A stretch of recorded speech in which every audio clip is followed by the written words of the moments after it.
What's up, guys? It's Cloud here, aka Malice. I just kind of came out of retirement, a few days ago. After being gone for 2 months, as I'm sure you noticed. I apologize about that. I got kind of burnt out on COD, but I'm back now because I got super excited seeing Shadow Company coming back in Season 5, so of course, very, very happy to see that, as well as some new guns to look at. I missed Season 4 entirely, so prior to getting this gun, Damascus, I went and got the AMAX Damascus. However, since that's an older gun now, I'm not going to be doing any review for that or anything like this.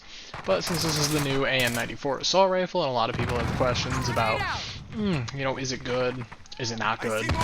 What would be ideal to, like, what situation would it be good to use in? I'm going to cover all that kind of in this video. This is a review of the gun and what I've seen so far with it. I have used it a lot in Search and Destroy the last few days, as well as getting the gun Damascus, which I wanted to do before making this video, just so that the gun would be presentable and I'm not just using some fucking random skin on the AN-94. I just wanted it to be, Damascus right there. Bam.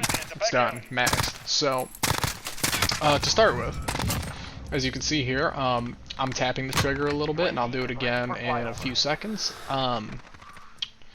That is just because the accuracy of this gun really is what's gonna... Well, the gun is not inherently accurate. What you need to do is kind of like make your accuracy artificially better, which, a lot of people originally had thought, like, yeah, tap the trigger. This was in earlier CODs, like, tap the trigger, your gun has less recoil. Sure.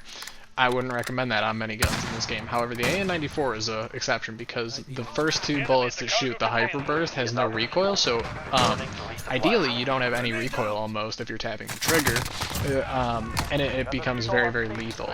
The other important thing to note about that is you need to practice a lot hitting, upper body shots and headshots, because that is where you're going to get the most damage at any range, and you will see me a little bit later in this video go against a sniper on the mid wall on the further side by B bank, and he's over on this side by A bank, and he's trying to snipe me, and this thing, if I tap the trigger, bam, he gets outgunned at like 60 meters, like, because the gun is so accurate when you make it accurate that it's very, very hard to beat. And so that's kind of something to note about the gun, is that if you can be very accurate with it, which, I mean, the gun gives you the tools that enable you to do that, then it's going to be a very, very good choice for any loadout, Now, as you can see, I kind of camped up a chopper gunner here. I wouldn't say corner camped, even though some of you may, just because I'm more holding a choke here. Like, I'm not just sitting in the corner waiting for people to run by, I'm actually holding the choke, watching the junkyard, sorry I said choke so weird, but yeah, I'm holding the choke and watching junkyard, to try to help my team out. Unfortunately, we lose this game, but I did, get a chopper gunner. Doing this just because I wanted to showcase like what it would be like in Search and Destroy, holding a choke with this gun. As you can see, it's very, very difficult to beat. I went over 10 kills without really getting contested, and then got like double teamed by a sniper and got tagged. That was that, but very, very good gun. Now the attachments I'm running on this were actually given to me by a buddy of mine who I play Search with. His name is 19, and he recommended this. I think I'm running one different attachment, but I really like this loadout. It is the monolithic suppressor, the longest barrel, so the second one, the GI mini reflex, the stippled grip tape, and then a Ranger foregrip instead of the Commando foregrip that he recommended. The foregrip for you is really up to preference. I prefer the way the Ranger foregrip holds, even if it drops a little bit of mobility. It's okay with me. So yeah, and then the blue dot on the reflex, because that is the most clean, like, precision sight picture. For me personally, it helps me lock targets better for whatever reason. I'm not a fan of the red dot, looks messy to me. So right now is actually a good time if you watch this video in the next day or two, because shoot, the ship is up and you can get your blue dot done on your holographic and reflex sight, because there are some guns I would recommend using a holographic sight on, such as the Ram 7. And so a blue dot on both is invaluable. It really, at least my gameplay personally, it ups pretty drastically. So, as you can see, my chopper gunner is kind of wasted here. That doesn't matter, that's not part of the review.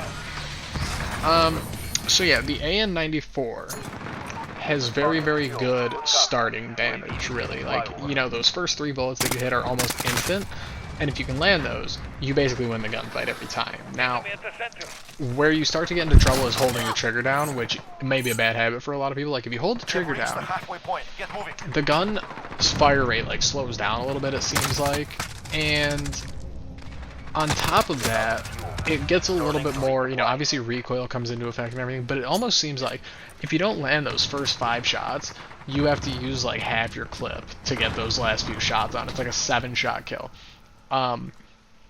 So it's really, really important to be accurate with this gun as best as you can. You know, obviously I don't do it as much. You know, there's that corner camping MP5 user, and he does that all game. It's okay. I camp too, so it is what it is. But that brings me to my next point of like, yeah, if you're using the AN94, right, and let's say you're using it in search and destroy as opposed to respawn, you really have to be careful about rushing with it unless you have like the smaller attachments on, but that sacrifices a lot of its versatility at range, unfortunately. But you have to be really, really careful with rushing because you're not really going to beat MP5s, as is the case with many, many assault rifles. You're not really going to beat an MP5 at close range if they are good at aiming, you know, if they have thumbs. So, you know, that's something to take into account, is maybe sit back with the AN94, keep your, like, vision, your line of sight, if you will, locked down as best you can, you know, as opposed to rushing in, because it's not really a rushing gun. And a lot of people who rush in this game, well, those of us that rush, anyway, I should say, because there's a lot of people who prefer to corner camp and play the game slower, but those of us that rush and surge, I'd say just still do it with an M4 with no stock or whatever, or something like that, where you can really get that kill locked down, because this gun, probably not the way to do it. But yeah, I mean, it's really, really good, in my opinion. After using this in search and destroy, I can give it my seal of approval that I have not gone negative with it or anything. I've played pretty much every map with this gun besides like Cave, because I don't play Cave personally, just because I feel like it's a poorly designed map that's very, very favoring towards the defense because of, you know, the back house having view of like both sites with, you know, thermal snipers, whatever. Very easy to win defense on that map, so if you're on attack first, you kind of like have to come up with new strategies, and it's just, you know, it's an interesting choice of a map. But anyway, that's beside the point.